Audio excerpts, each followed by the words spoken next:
What's going on, guys? Hope you're having a good day. I've got a little bit of time, so the next step is to get this valve cover redone, cleaned up, and all the broken things fixed. So first thing is to degrease and get it cleaned up, including the bolts.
Those with a keen eye will notice that these are facing towards the passenger side as opposed to facing the driver's side like they are stock.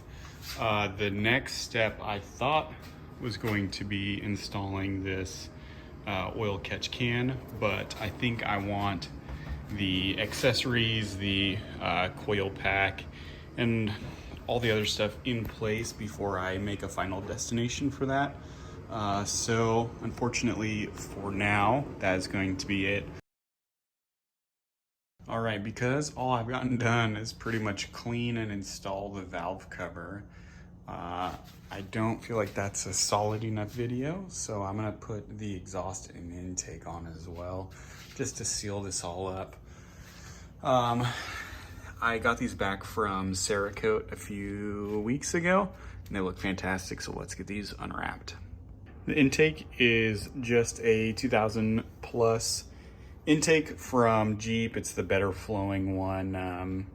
Simply cleaned, and Cerakoted black. These things tend to have a ton of heat soak, so the Cerakote should ward a bunch of that off.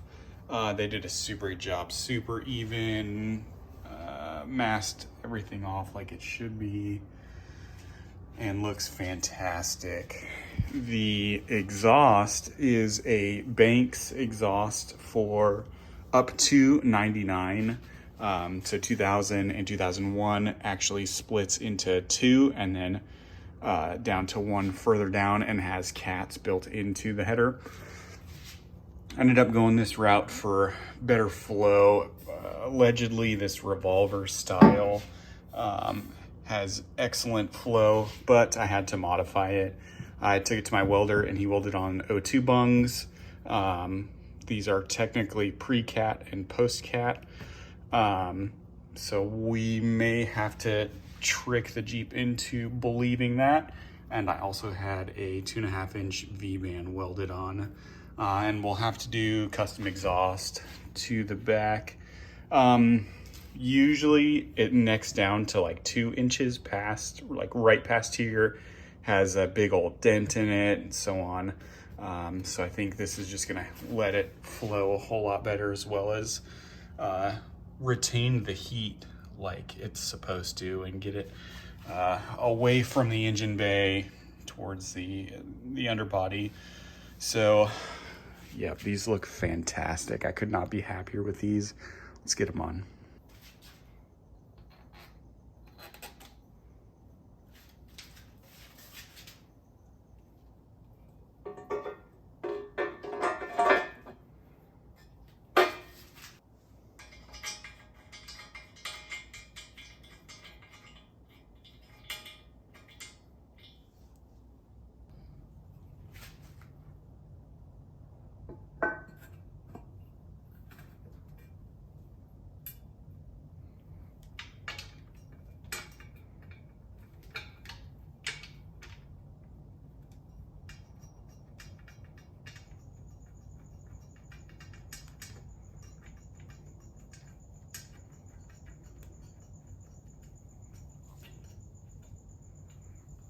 A bolt needs to go through to right there.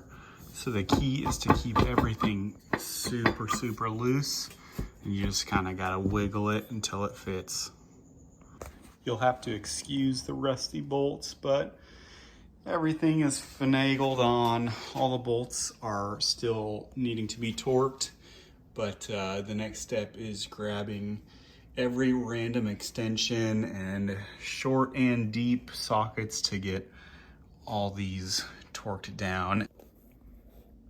All right, that is the sequence I'm gonna use. 1 through 5 go to 23 foot-pounds.